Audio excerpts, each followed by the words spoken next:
Hello friends, welcome back to my channel. ఈరోజు current affairs. KISS humanitarian award 2025 ఎవరికి వచ్చారో చూసుకుందాం.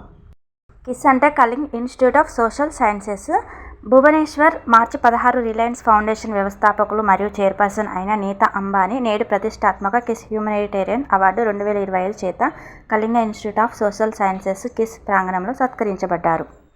కేఐఐటి, కేఐఎస్ఎస్ మరియు కిమ్స్ వ్యవస్థాపకులు అయిన డాక్టర్ అచ్యుత సమంత సమక్షంలో శ్రీలంకకు చెందిన నోబెల్ పురస్కార గ్రహీత మోహన్ మనసింగే ఈ అవార్డును వారికి ప్రదానం చేశారు. నీతా అంబానీకి ప్రదానం చేశారు.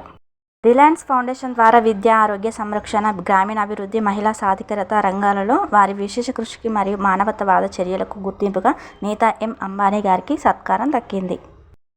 డాక్టర్ సమంత ద్వారా 2008లో ప్రారంభించిన ఈ కిస్ హ్యూమనిటేరియన్ అవార్డు ప్రధాన కార్యక్రమం ప్రపంచవ్యాప్తంగా మానవాళి అభ్యున్నతికై స్ఫూర్తి ఇస్తున్న వ్యక్తులకు మరియు సంస్థలకు సత్కరిస్తున్నది. ఈ అవార్డులో వివరణ పత్రము మరియు బంగారు పూతగల ట్రోఫీ ఉంటాయి. గత కొద్ది సంవత్సరాలుగా ఈ అవార్డును ప్రపంచంలోని అన్ని ఖండాలకు చెందిన ప్రపంచ నాయకులు, నోబెల్ పురస్కార గ్రహీతలు మరియు విశిష్టమైన వ్యక్తులకు ప్రదానం చేయబడింది. గత పురస్కార గ్రహీతల్లో రతన్ టాటా, గౌరవనీయులైన దలైలామా మరియు అనిరుద్ధ్ జగన్నాథ్ వంటి వారు ఉన్నారు. సుమారుగా 80,000 మంది గిరిజన బాలలకు ఉచితంగా కిండర్ గార్టెన్ నుంచి పోస్ట్ గ్రాడ్యుయేషన్ వరకు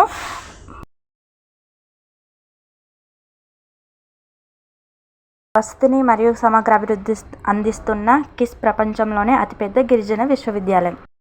లైక్, సబ్స్క్రైబ్ మై ఛానల్.